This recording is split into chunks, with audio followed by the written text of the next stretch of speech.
banyak yang belum paham tentang fiil itu menunjukkan dua hal. Kita akan jelaskan. Kemarin kita sudah bahas tentang isim, kemudian huruf. Kemudian banyak orang nggak paham tentang fiil. Tentang apa ya? Tentang bahwasanya dia menunjukkan dua hal. Oke. Kok bisa dia menunjukkan dua hal? Pertanyaan pertama, kok bisa dia menunjukkan dua hal? Oke. Dalam tarkib ini, daraba Zaidun Amron. Oke, ini fa'il. Ini Amron adalah maf'ul. Oke, kita paham. Kalau diartikan Zaid memukul Amr. Zaid memukul Amr.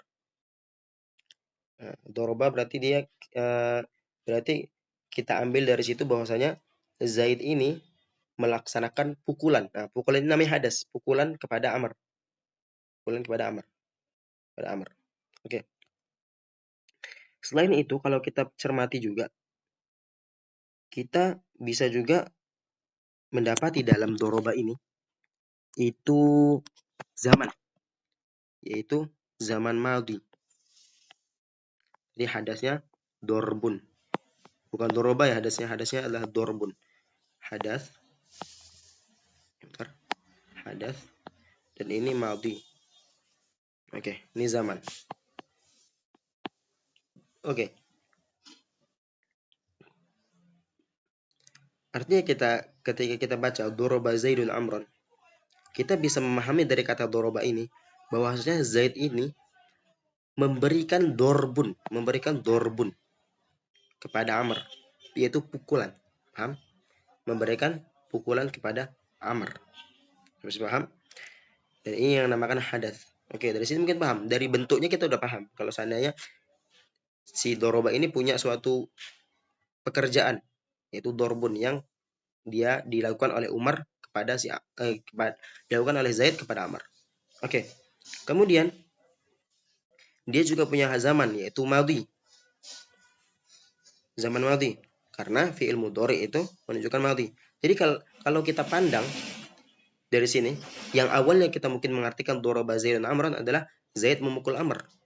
Tapi kalau kita pandang lagi bahwasanya kita tahu bahwasanya di dalam fi'il madhi ada zaman madhi, maka kita bisa mengerjakan Zaid itu telah memukul Amr. Nah, dalam terjemahan itu kita menggabungkan dua makna atau dua sesuatu yang ditunjukkan oleh doroba, yaitu dorbun dan zaman madhi. Oke. Dorbun ini, ya, hadas ini kita tahu di dalam doroba ada dorbun itu dari segi apanya? Jawabannya dari segi maddah. Maddah itu apa sih? Maddah itu materi si fiil. Contoh materi itu yang kayak di kamus misalnya. Doroba. Ini materinya berarti doroba. Kataba ini materi namanya. Ini namanya maddah. Maddah nih maddah. Kemudian masya yamshi. Ini namanya maddah. Adapun kita katakan bahwasanya doroba itu mempunyai makna madhi itu dari apa? Yaitu dari sighah. Dari sighah. Sighah itu apa? Apakah dia madhi? Bentuknya adalah fi'il madhi atau bentuknya fi'il mudhari atau bentuknya fi'il amr? Itu namanya sighah. Dari situ kita tahu. Makanya nanti kita bisa katakan ketika misalnya yaktubu. Dalam yaktubu ini ada dua. Kitabah menunjukkan dua hal, yaitu hadas yang dia dari bentuk katabanya, dari madah katabanya. Kemudian dia menunjukkan hal atau istiqbal. Dari apa kita tahu hal istiqbalnya? Dari apa? Dari apa?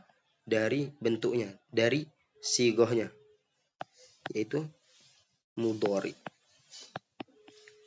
Begitu juga nanti apa lagi?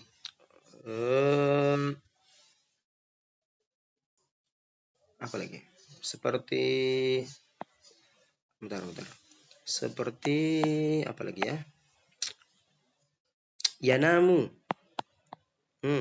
Yanamu berarti kita tahu di sini ada dua, ada hadas yaitu naum. Kedua ada hal atau istiqbal.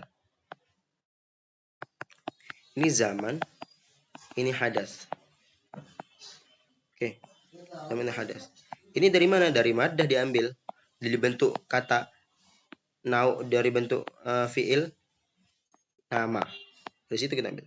Kalau zaman dari mana? Dari sighah, yaitu apakah dia madhi atau mudhari. Dari situ kita ambil. Oke. Sini kita paham. Ini perlu disampaikan apa? Ini inti dari semua. Ini perlu sampaikan apa? Karena nanti di bab-bab di dalam hawashi dan syuruh dijelaskan ini. Ini penting untuk diketahui. Nah, di dalam ilmu wadhu nanti disebutkan juga.